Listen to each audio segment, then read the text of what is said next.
Welcome to a two-part episode of Being Human with ex-bomb disposal officer and change manager Ben Sawyer. Part one, which you're about to hear, will focus on Ben's time defusing bombs and working with infiltration teams in Iraq and Afghanistan. Later this week, we'll release part two, which will focus on how he's taken some of these lessons from the military and is now applying it in corporate life, leading and managing change. So without further ado, welcome to part one. Ben Sawyer. Hello. Ex-bomb disposal officer and change agent at the Oxford University Press. Welcome to Being Human. Oh, thank you. Did you always know you wanted to be in the army? Not always in the army. I think I always knew I wanted to be in the armed services. My dad was in the Air Force, granddad in the army, other granddad in the Air Force. So kind of family history of serving. So I wasn't quite sure what I wanted to do, but I guess bomb disposal was on the list of things, but whether it's that or something else I wanted to do, I didn't really make up my mind till university, really. Okay. When I made it at the time, definitely going to go for the army. And were you one of these students who got some kind of scholarship through?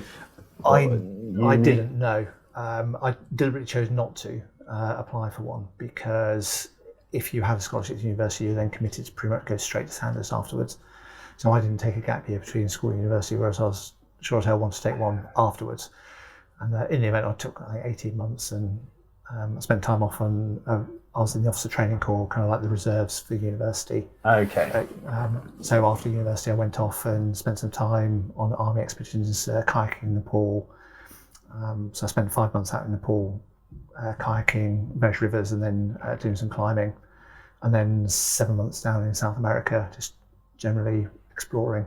With the that wasn't with the army. That wasn't was with just the army. by myself, and then basically ran out of sources of kind of loans and cash, so kind of came back and joined the army. The pay off all those. Right, and how was the selection? Selection was quite difficult. Well, I barely remember it now, but I remember it being quite difficult at the time. It was so they have the regular commissions board, and it's basically a 3-day selection board, and it was. I think multi-day selection boards are more normal now in companies and stuff, but the army have done them for a very long time. I mean, I've read accounts for them in the Second World War, and it's a mixture of interviews and group debates and problem solving and physical tests and testing your bravery and kind of assault courses and kind of also your debating skills and then also your leadership skills. So they give you a task and then how do you lead a team through it? Right. So lots of imagination as well. So things like these barrels at islands sticking out of crocodile-infested swamps, how are you going to get your team across it and things like that. So. Right. Yeah, because I'm just thinking right now on British UK television, there's this SAS program where you take people through a simulation of the SAS selection, which is absolutely brutal. I imagine so. Yes, and seems to be highly physical. You know? Yes. So, but for you, it's interesting to hear that debating and more intellectual tests as well as the. But I guess it's slightly different because they're looking for SES selection. They're taking trained soldiers and looking, are you good enough to go into the SES here and now? Whereas for officer selection, they're looking at often children. They're looking. You've got kind of 16, 17-year-olds going through there, all the way through to people in their mid to late 20s. And they are being looked at for their potential to be leaders in the army, because they're not going to go straight off and do something. They're going to, this is for acceptance into Sandhurst, and you're then going to do a whole year of leadership training at Sandhurst, and then probably special to arm training, whether you're going to be infantry or logistics or something like that. And only then, after kind of best part of 18 months of training, are you going to be let near soldiers. Right. So it's very much, the regular commissions board are very much looking for your potential. Okay. Because there's still plenty of opportunity all through Sandhurst to weed you out. Okay. So did most of you then get through that 3 days? Or? I can't remember how many people get through and how many, because I passed it before going travelling. Okay. There was no one I knew there when I went through. Right. Yeah. And so you arrived in this 18 months? So Sandhurst is basically 11 months, I think. So I started in the start of January 2001 and then commissioned in mid-December 2001. Right. And then went off in the following January, I joined the Royal Logistic Corps because that's where the counter-terrorism bomb disposal teams were. So I joined the Royal Logistic Corps and I did my logistics training for 4 months before going to a movement control regiment, so logistic planning, kind of getting people in and out of countries, running ports and railways and things like that. Okay. And did you have an inkling before you went into Sandhurst that bomb disposable? I'm thinking nappies. I got told. Yeah. Yes. Yeah. That was on your mind. I went to Sandhurst with my mind. That's what I want to go and do. Okay. And why that? Isn't that the most likely to get you killed option? I think it was a mixture of I grew up in Germany in the 80s and the IRA threat there was very real. So, I mean, by the age of 7, I knew how to search under a car to check it was safe to actually get in the car. 7? Yeah, because if the car was parked outside the house, you couldn't just go outside and open the car to get a toy from inside the car. You had to you take a torch and a plastic bag and kneel down and have a quick check under the car to make sure it's safe before you open it.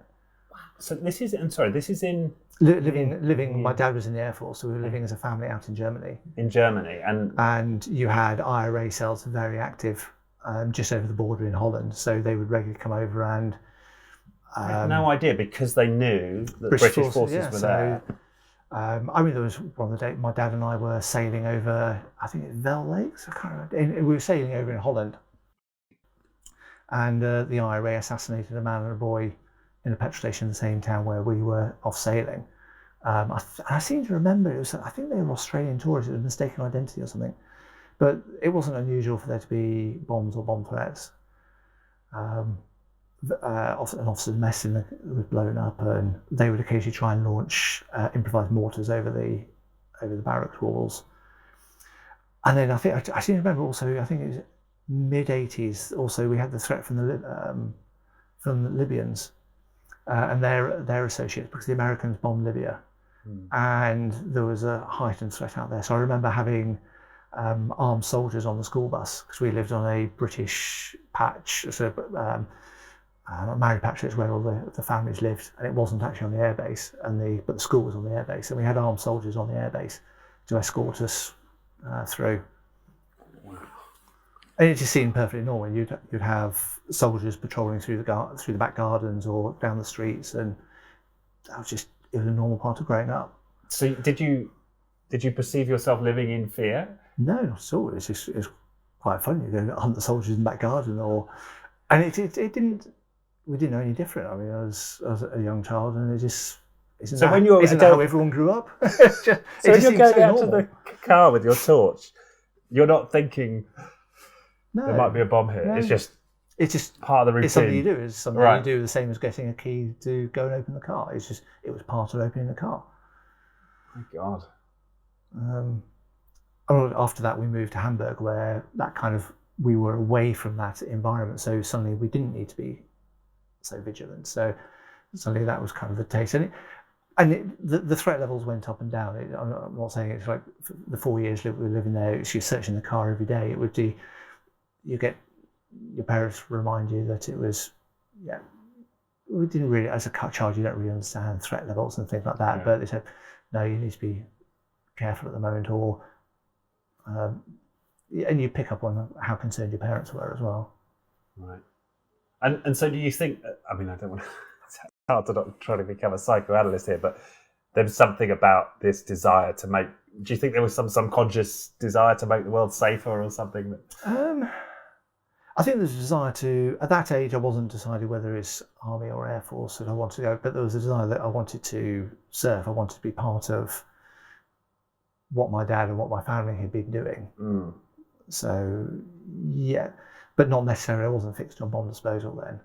I think that came later, when kind of seeing footage of people in big green suits walking down the road towards car bombs in Northern Ireland and thinking, that looks quite cool. and also having a technical bent. I studied aeronautical engineering at university, and it struck me as it's a highly technical challenge. Okay. So you get into the logistics core. Yeah. And they're active. And are you sort of immediately sent to Northern Ireland, or? No, so I spent my first 18 months in a normal logistics regiment. Of that time, I spent, I think, 11 months in the Balkans. So in Kosovo, Bosnia, a bit of time in Croatia, some time down in Greece. So working all that part of the world. And then I volunteered to go and do the Ammunition Tech Officers course, which is an 18-month course that teaches you, well, Ammunition Tech Officers, they are bomb disposal operators, but they also do a lot more. So they do everything about how the army stores and uses ammunition. They investigate accidents. They get involved with how we dispose of munitions, or if you're going on operation, kind of what safety you use, how can you repackage things to reuse it. Just everything and anything to do with ammunition. Ammunition tech. Yes. Yeah. And part of it, so it's a 18-month course. So the first 6 months or so are at Shrivenham at the Army University there, learning kind of the maths, the physics, the chemistry, yes. Mm. And that's all about the technical side of explosives. You're learning kind of about chemical reactions and the maths of ballistics, like how do shells fly, how do you account for gravity and air pressure and all that for the way artillery works. So right the way through on the science side. And then you move up to Kyneton, so up near Banbury, for the next phase, which is all more how it's still highly technical, but it's more about directly, this is what the army does. And that's everything from how you investigate accidents that involved explosives, how do you you have to study and learn about all the different types of munitions, explosives the army has in service, so how all the different fuses work, all the makeup of guided weapons and how they all work. And then part of that, the course there is how do you deal with improvised explosive devices, but also how do you deal with chemical munitions, things like leftover from the First World War. So if someone finds if they're digging a golf course or something, and they find an old storage site of First World War munitions, or sometimes things wash it up at the Irish Sea, then it's the Royal Logistic Corps who go and deal with that. Right. So that's lots of time dressed up in great big kind of inflatable suits, kind of carrying oxygen tanks around the place, and a generally miserable experience inside those. Right. And that's you're trained for 18 months. Is that another case of people getting weeded out through the process, or? Some people fail the course, yes. So you're doing lots of exams through, and if you fail 3 exams, then you're off the course. So some people did leave the course. And what would it be? They didn't have the nerve for it, or was it more intellectual? No, that was more intellectual. Okay. Or also just kind of, I guess, their mental grit. Kind of how hard are you willing to work for this? Because a lot of it is just, are you going to sit down in the evening and just learn this stuff? Because there's no two ways around it. You just got to learn it. The bomb disposal side, because a lot of the ammunition tech officers who qualify then won't go to do bomb disposal. They'll go to supply and logistics regiments and do about ammunition. And if you qualify for the course for bomb disposal, then you may go off to 11 explosive ordnance disposal regiment, so Royal Logistic Corps regiment that does all the counter-terrorism bomb disposal, or did. It's expanded a bit now, but at the time they did all the counter-terrorism stuff. And you'd be qualified for what we call joint service work, and that is work in a low-threat environment. So it's where the bombs tend to be quite simple. They tend to be what you see is what you get, and you as the bomb disposal operator tend not to be a target. And you're in a more controlled environment. So it's in the UK, you've got police who can control the cordon, you're not being shot at when you're doing it. I hadn't even considered that. So when you say the bomb disposal officer is a target, what do you mean? Well, that's when you start going to the high threat course. So once you've got some experience doing the joint service level, to working in the UK, you could then go and do the high threat course. And the high threat course was aimed at people to go and work in Northern Ireland, Iraq, Afghanistan, where quite often you as a bomb disposal operator can be the target.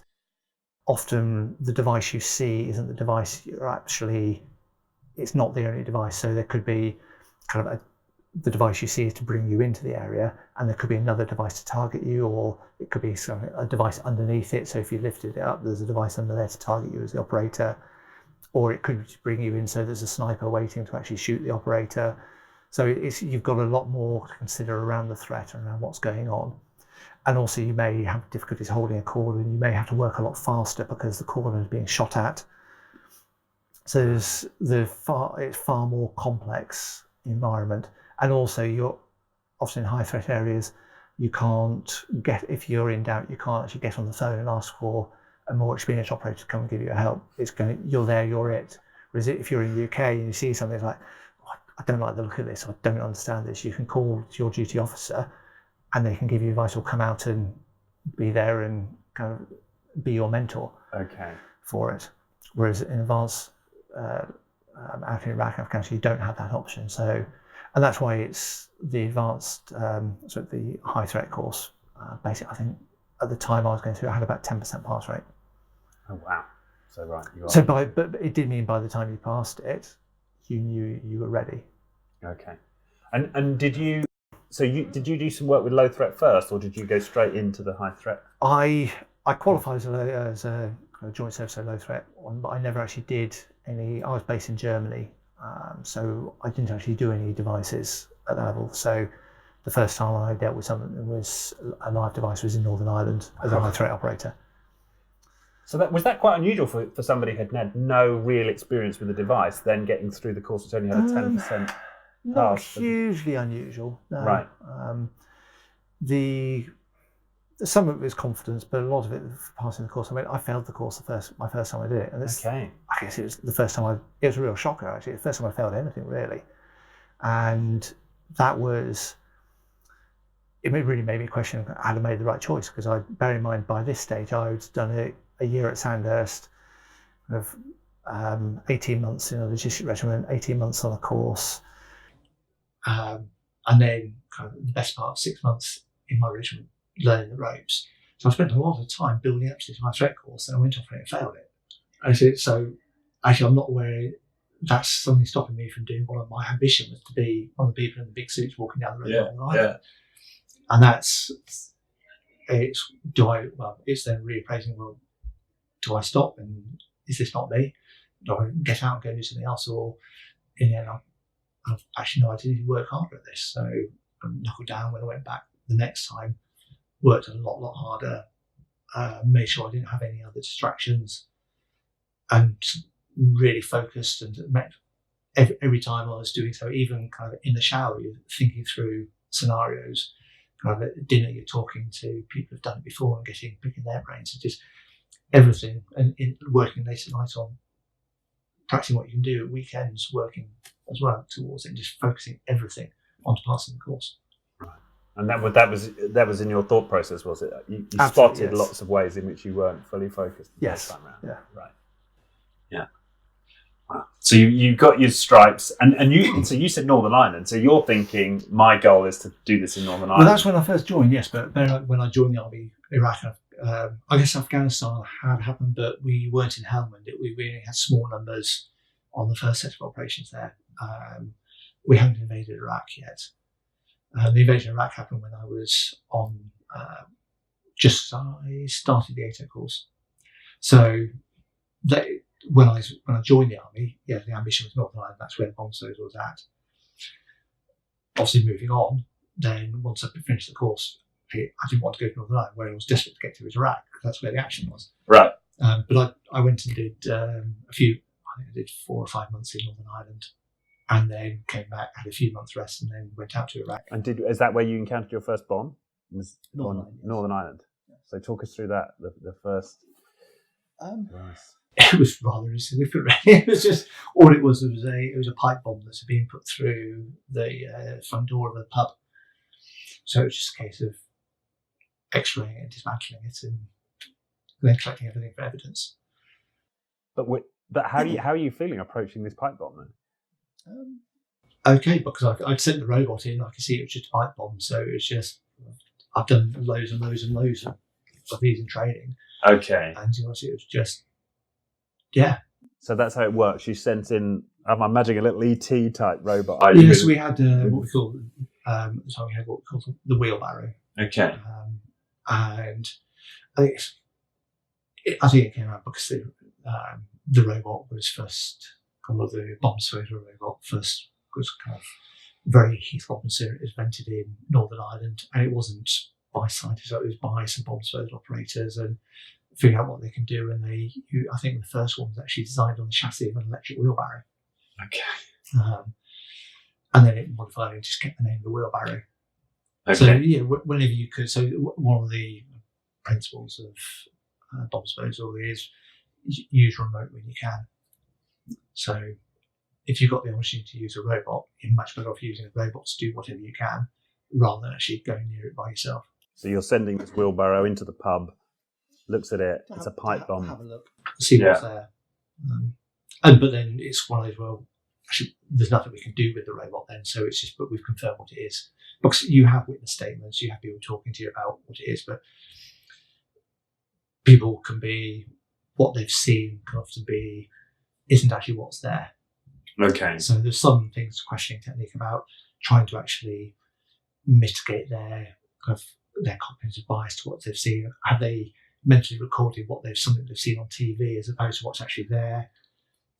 Or have they just seen, oh my God, this is just something wrong. It's actually a roll. It could just be a rolled up parcel that's come through and it's just like, oh my God, pipe bomb, leg it. So until you actually confirm what's there. Okay. And then a pipe bomb, that's a pipe stuffed with explosives with some kind of detonation device, and you had seen enough of them that it's a simple case of pulling it apart in the right way. So we've used X-rays a lot to see what's happening there. Okay. So and you didn't have a sense that there wasn't sort of high nerves when you were doing it? No, not really. No. Right.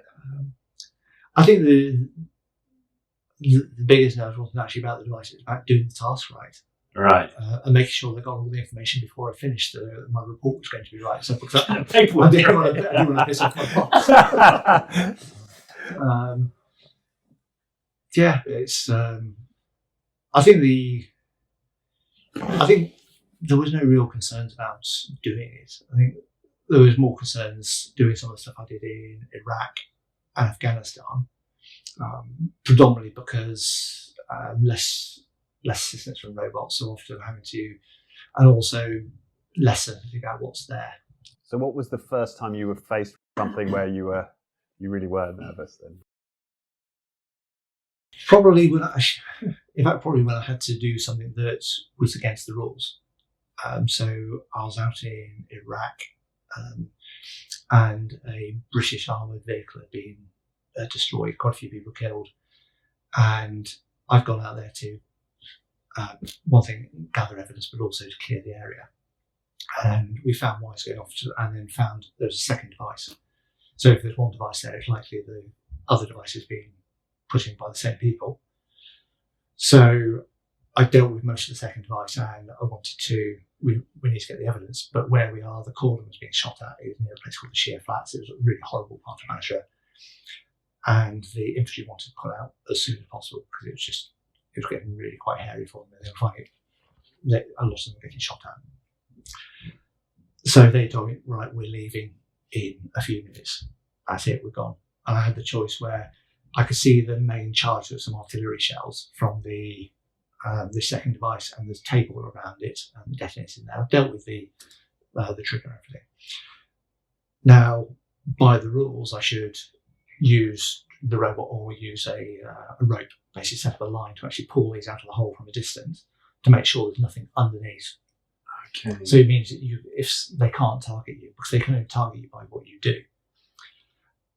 And I didn't have time to do that because we were going. So I had the choice. I could either just put some explosives on this and blow them up so that they can't reuse them, but that means we lose all the forensic evidence and any chance to actually find any forensics for the people who had killed the British soldiers, or we go. And basically I took the risk as well. There's the forensics here. I know I haven't lived. I'm the only bomb surge operator working in this area. I haven't lifted it. I haven't done anything wrong. I haven't set any patterns lifting things out of holes. My predecessor would have told me if he'd done anything like that. So sorry, what do you mean setting patterns lifting So, things out? So we never lift anything out. We never lift a charge out of a hole by hand. Okay. Because if you do it once, chances are someone will see you doing it, and the next time you try and do it, there'll be a bomb another bomb underneath it with a pressure release. So you try not to set any patterns that means they can target you. Okay. So I knew my predecessor hadn't done anything, so I took the risk that okay, it's worth it this once. So I lifted them by hand and put them in the wagon, and we took them back and we got the forensics. Taking a massive risk that there wasn't a device. But there was no reason for there to be it was a calculated risk, because there was no reason for there to be a device underneath, because I was the only operator in the area. I hadn't lifted anything out of a hole. Yeah. I knew my predecessor hadn't lifted anything out of holes because he would have told me. So there was no reason for anything to be there. But once I'd done it, there was then a reason for there to be something under there. So I then made sure that I phoned, as soon as I got back in, I told my technical command structure, and made sure I got in contact with the other operators on the other side of town. And it went into my handover notes so that everyone knew I'd done something that was against our SOPs. I'd done something wrong, but for the right reasons. So that they all knew that I'd now set that pattern that it's probably not safe to do it for the next few months at least. Right. Okay. So we just have to be extra careful after that to really use line, use ropes, and be seen to do it as well. Right. It's fascinating. I had no idea before we just had this conversation that sometimes the intended target is the bomb disposal officer. And especially in Northern Ireland, there were a lot of efforts there to kill ATOs. ATO, that's ammunition technical officer. So that was ammunition kind of technical officer. I guess what you know as the bomb disposal operator. Yeah. It's kind of people call you ATO. I mean, certainly when I was up in Baghdad, I would imagine most people I worked with there didn't actually know my name was Ben. It was just ATO. That was right. And it's always one of you, right? It's you. It's the one disposal making that lone march towards the bomb, I suppose, which is in popular imagination. There's only one of you who walks down the road, yes. However, you work. So most of the time you work as a team. So you would have as the operator, you would lead the team. You would have your number two, who is would be in charge of preparing all your equipment. They drive the robots, they load all your weapons, and they're also a good sounding board for bouncing ideas off, because they are normally quite experienced as well. And you do a lot of, certainly I did a lot of thinking aloud with my number two. So I would be thinking my process through verbally as I'm drawing it up or as I'm talking about it, and my number two is kind of monitoring what I'm doing. It's like, boss, do you really think that's a great idea? And especially when you get more and more tired, if you've been a couple of days without sleep, then it becomes even more important to have them as a sounding board. Right. And then we'd have an electronic countermeasures expert as well, who's kind of there from the raw core signals, and they're an expert in, so I guess it's jamming, for want of a better word, radio signals and what type of radio frequencies might be used. To detonate the bomb. So that's when how can we protect ourselves against radio control bombs? Okay, and presumably in some cases you're not sure whether this is a sort of physically detonated or radio. Yes. So sometimes you can get a good idea for what it is by what's going on in that area, who operates in that area. You do a lot of questioning of the people who found it to figure out what have they seen. Have they set any patterns? Who is it targeting? Because if you can get an idea for who it's targeting and why, then you've got a good idea. And also, are there lines of sight? So something's not going to be remote control if there's no way to see into that area. Yes. So there's a lot of questioning and thought process that goes into doing a threat assessment of what's down there. So a lot of the time, you've got a really good idea of what's down there before you walk down there, through your understanding of the area and what's going on. Yeah. No, okay. So those are kind of the teams. So I worked in teams like that in Basra and Northern Ireland. And then my work in Baghdad and Afghanistan was just working as an individual but that was someone that, rather than responding to devices that people have found out on the roads and things like that, going to clear them, I was working with teams who would go out to try and track down bomb makers or high value targets, and I would go with them to clear booby traps on the way into the target, but if we found something we could go around it, then we'd go around it. We wouldn't clear it if we didn't need to. Okay. And also then dealing with explosive remnants if it's on target. So it might be that one of the targets may be wearing a suicide vest, or it's a bomb making factory and there's kind of a car bomb in various stages of completion. So it's dealing with that side as well. Right. One of the things you struck me when we talked about you working with your team there is this, you're thinking out loud. And you may come on later to your role as a change agent, but that idea of working out loud, thinking out loud is, I think, is really important, in leadership in general, and especially when we're seeking to change or transform the situation around, because you want to bring people in on the thought process, right? And have them contribute. Yes. I think it's really important. It makes for a much stronger team as well, because for one thing, it means that your team members aren't sitting there passive, waiting for you to give them direction. It's they know what you're intending. And one thing they can maybe add something to it, or tell you if you're being a bit of a moron because you're too tired or you've got the wrong end of the stick. But also they kind of catch you, if he's intending it, I need to get that bit of kit out. And they're kind of working kind of in parallel with you, rather than you having to make your decision and then go and do something else. Yeah. And it reminds me a lot about I don't know if you've come across the book by David Marquette, Turn the Ship Around. Yes. Yeah, I absolutely love it. It's brilliant. Yeah, so, exactly. In fact, I think I read it after your recommendation. Okay. Right. Yes. I think it was interesting because it was the leap to where he ended up, I guess, wasn't as great a leap as for I was kind of gobsmacked at the situation they were in before, but I think it's different leadership doctrine, and also the US Navy at the time when he was writing. I don't know what the US Navy does now, but certainly at the time they weren't orientated around mission command, and so mission command is kind of a British Army doctrine where you don't tell people, you tell people what you want them to achieve, not how you want them to achieve it. So you give them a mission, you give them their constraints, the left and right of arc, and then they go and figure out how to do it.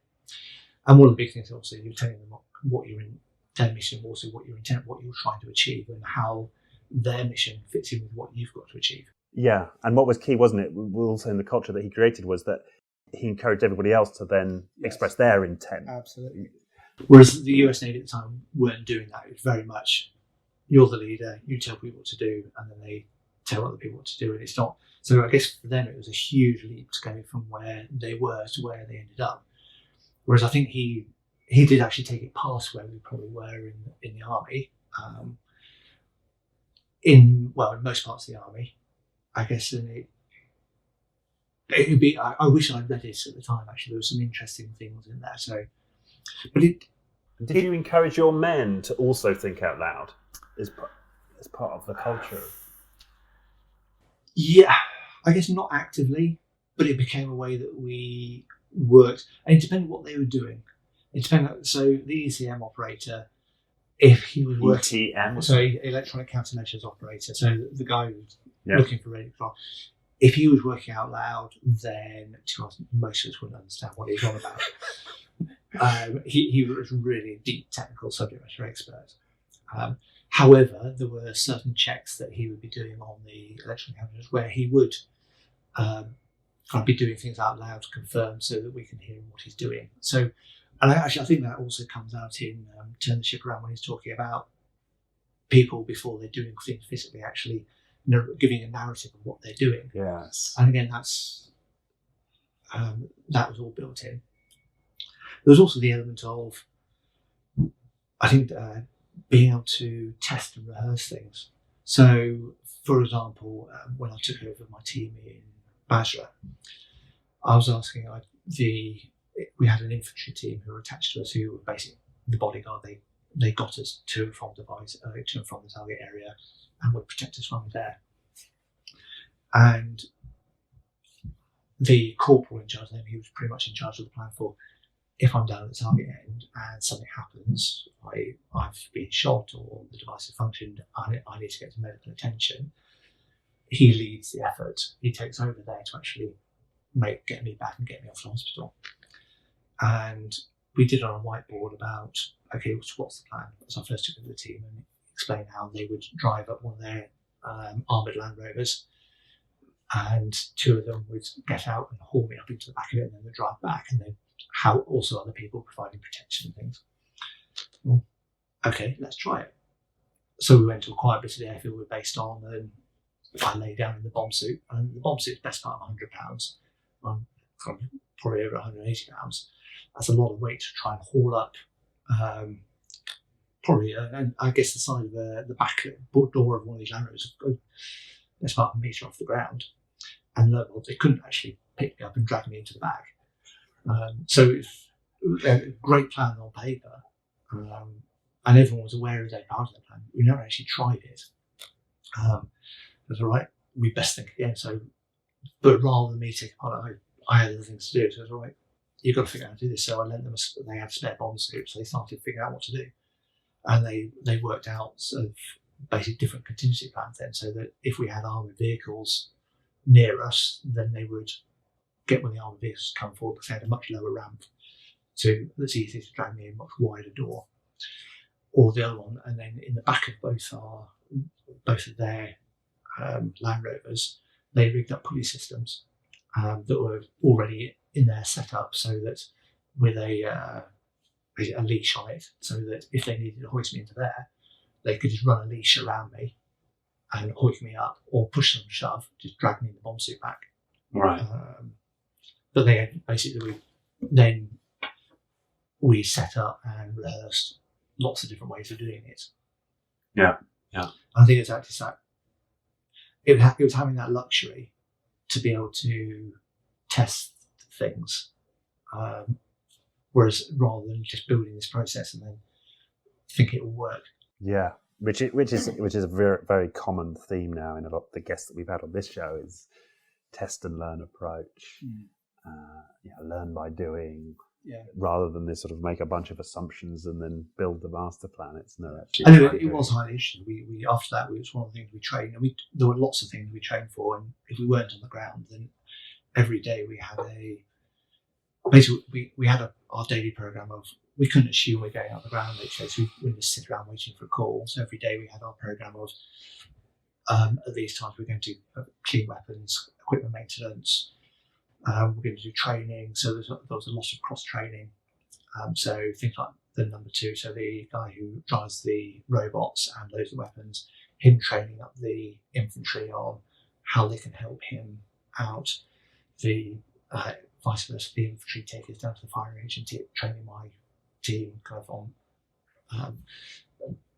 I've been that game for shooting and things like that. So, and then also training the team to react to situations. So.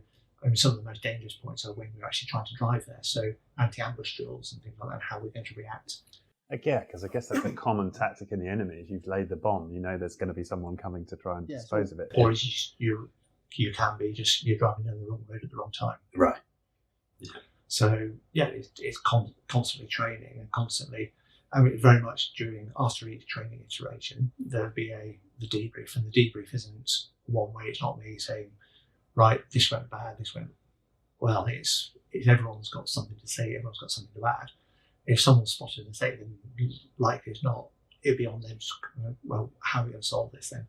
And really pushing it out to the different team members to actually come up with solutions. And how safe would they be to critique your actions? Fine, we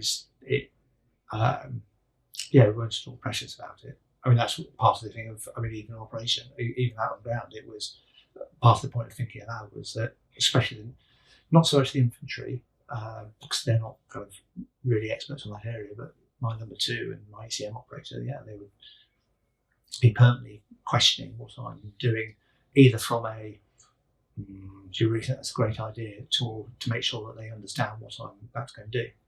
That's interesting, because we were talking, one of the guests on the show was Amy Edmondson, who's done a lot of the pioneering work on psychological safety. And she brings up examples in a surgical realm. A lot of the issue with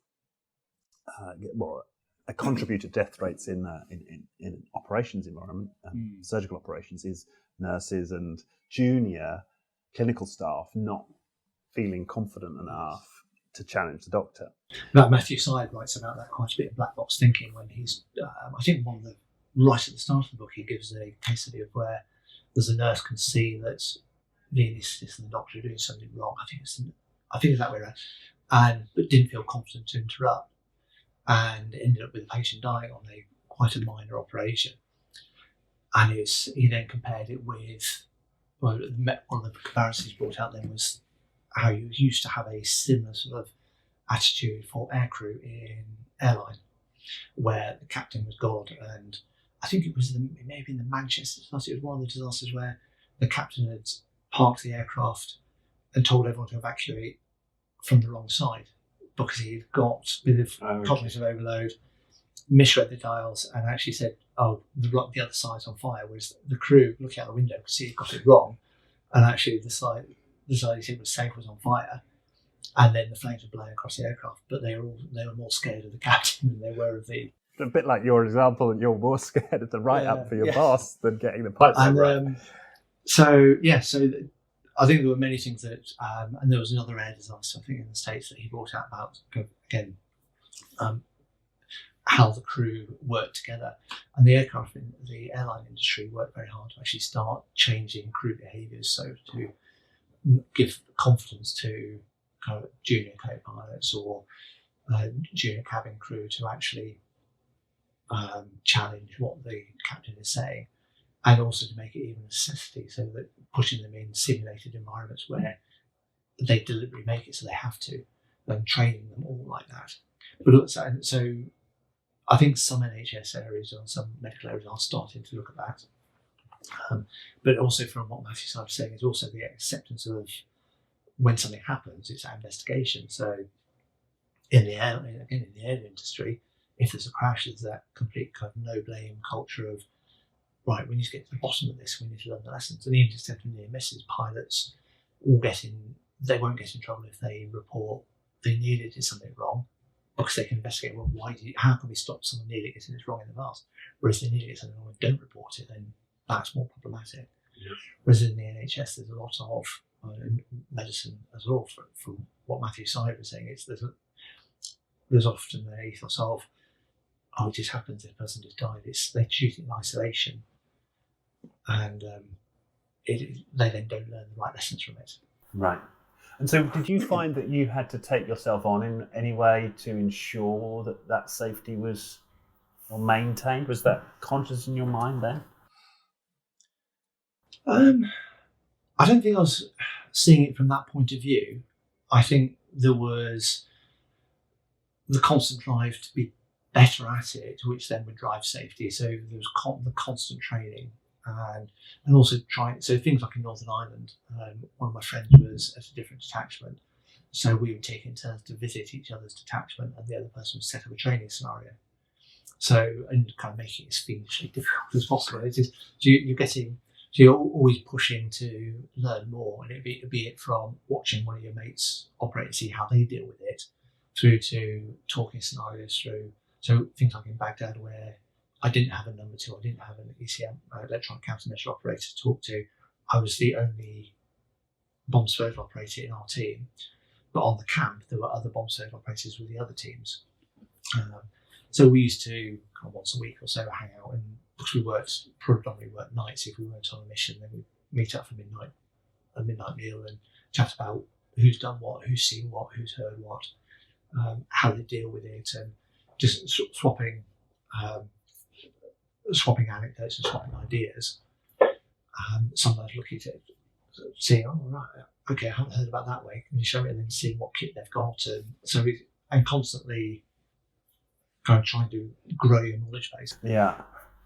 I can see that, and how that peer sharing works for you to grow your knowledge base. But it's particularly interesting to me that it seems that even without consciously working at it, you achieved quite a high level of psychological safety, to put it in those terms. That yes, your guys on your team are quite happy to tell you, I think you're doing that wrong. Yes, would they say, or even, I don't know. Probably not on the ground, no. Just Ben, boss, yeah, right. But also different styles of. I mean, and that would be different styles of leadership around the day. So things like that bomb disposal team in Basra, it was all quite informal. I'd call my team members by their first name. They just call me boss. There was a lot of chat going back, a lot of banter, and that worked. It was a small, highly professional team. Whereas when I then commanded later on, much later in my career, commanded a squadron, 180 pioneers, very different relationship. Now, they're still highly professional people, but it's a very different relationship. It very much, I'd be calling them by their surname, different style of leadership, and different way of attaining things. So probably not so much safety there, not so much psychological safety. No, but it's also a different environment, and they would have. It's also different.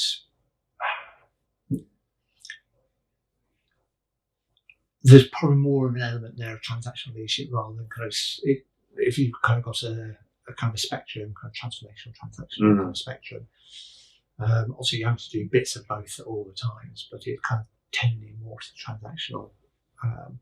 And some of that is to do with the people that you're working with. So maybe some of the more junior, you've got a lot more very junior, very young soldiers. Also some of their educational backgrounds, it's maybe you can't give that, they've still got to earn that level of trust. Whereas the bomb disposal team I'm working with in Iraq, they were kind of corporals, they were more experienced, more senior.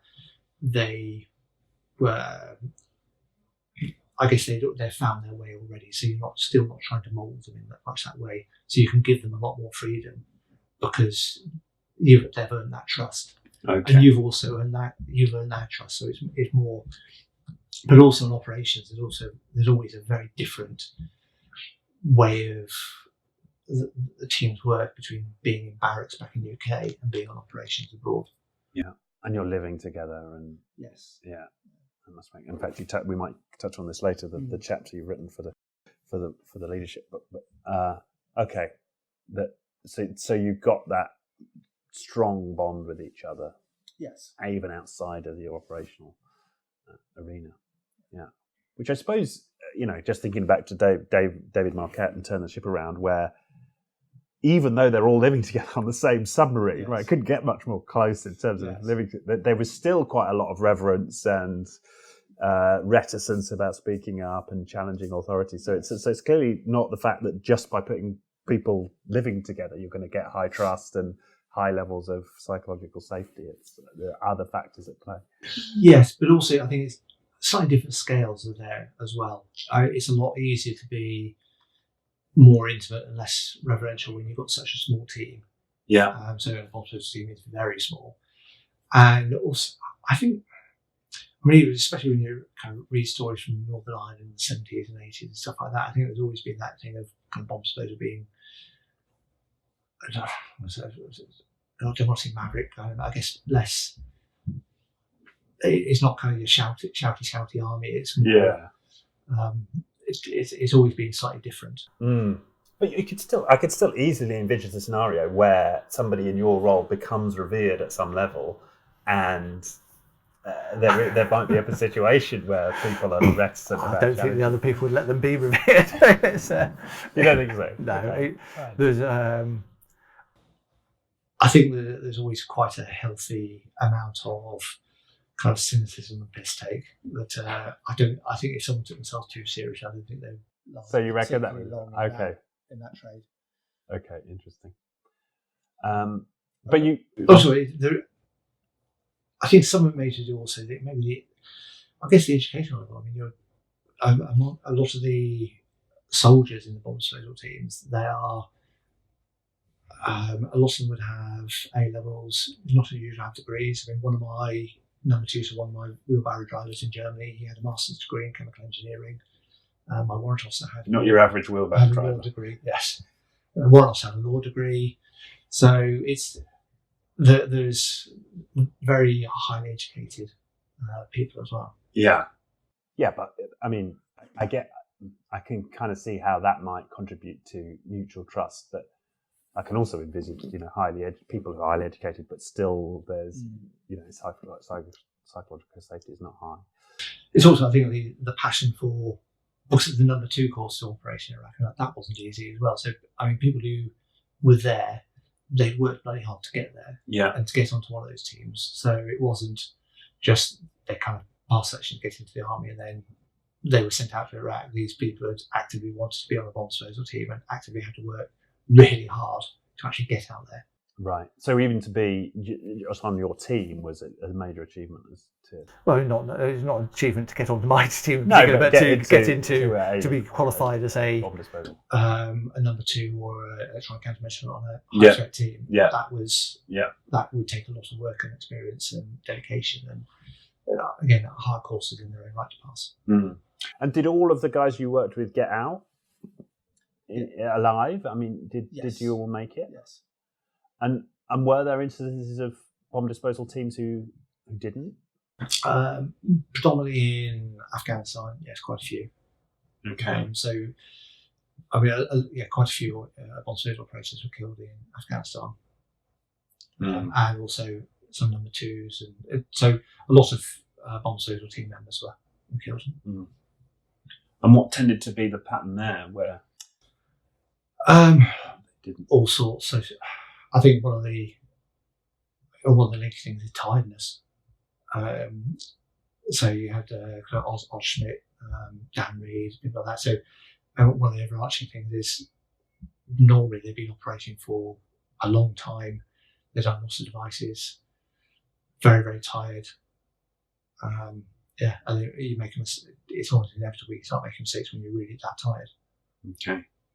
So it's just levels of exhaustion. So a lot of it was too many bombs, not enough operators. So you end up operating. And were you fortunate in that you didn't find yourself? So I was, again, in Afghanistan, I was working with small teams who were going out hunting bomb makers as opposed to going out and having to deal with bomb after bomb after bomb. So, it was tiring in its own way. So sometimes our insertion marches with a helicopter would fly us in and then we'd have a long walk through the mountains or across the plains to actually reach the target.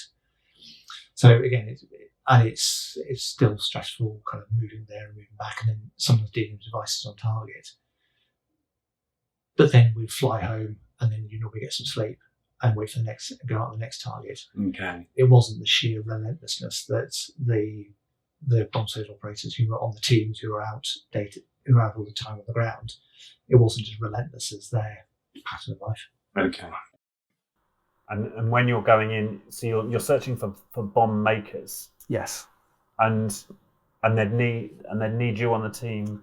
So it's not just bomb makers. Sometimes it was kind of financiers, leaders. So it's basically after the trying to target the leadership structure of the Taliban or in Baghdad, the Al Qaeda. And so it's pretty much the same as for Baghdad. So it'd be sometimes clearing booby traps on the way into the target or dealing with explosive remnants on the target. So maybe suicide vests or bomb making factories or something like that. Okay. So much less likelihood of you being the target, right? Because they wouldn't be expecting that. Right. Although sometimes if there are booby traps on the route, it's not, you never know what's there. But again, we're not having to clear the whole device. We're just having to clear enough for us to get past. Okay. Because we're not actually interested in that device, we're interested in that person behind the device. Okay.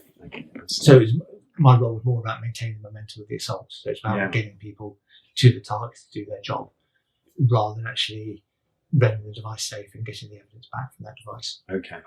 Will you still be taking your suit? No. No. I would have just normal body armour, helmet, my weapons, and then I would carry in a small pouch of tools, a small bit of rope, and a backpack full of explosives. Okay, sometimes you'd be blowing up the devices. Yeah, blow up devices or blow up stuff that we've captured and we didn't want to take back with us. Okay. Right. If it was a bomb-making factory, then I'd have a kind of forensic collection kit. So I was also there for technical intelligence, so I could collect samples. Okay. But then all the bulk of the stuff, just destroy on target. Did you ever come under attack in those assaults? There was regular firefights to get onto the target. Yes. And you'd get involved with those, or would you kind of keep your head down? I'd tend to be one step back. The teams I was with were they were specialists at shooting at people. So, Right. so I mean, they trained me. I could fire weapons as well as any normal person in the army, but in those teams, their day job was shooting at people. So why would I? Right. I'll just get in the way on that. Right. I see.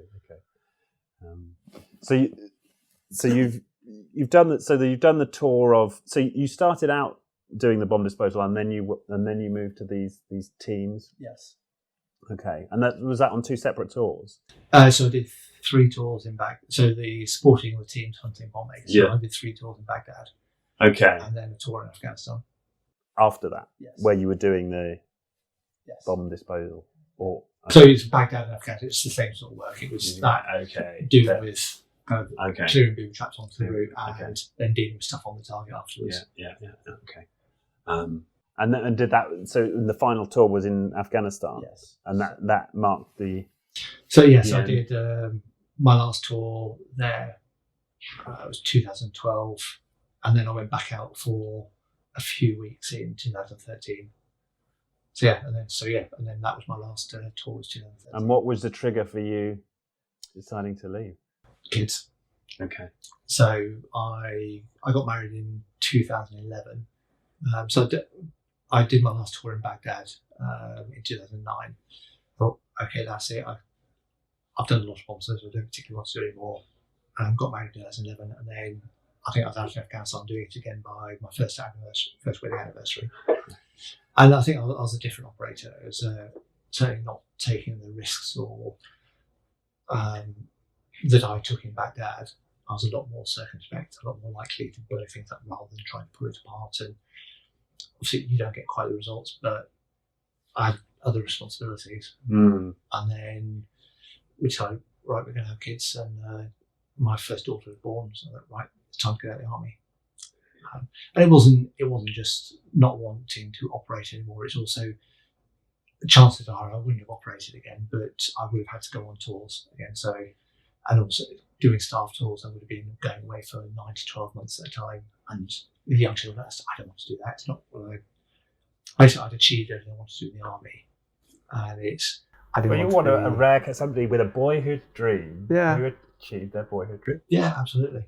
And and now I guess it's ambitions in life are very different. Now it's about I've got a second daughter now, and it's ambitions now more about how much time can I spend with the kids, and I guess it's more into kind of ambitions for the kids, kind of when she's going to get a first handstand and stuff like that. Okay.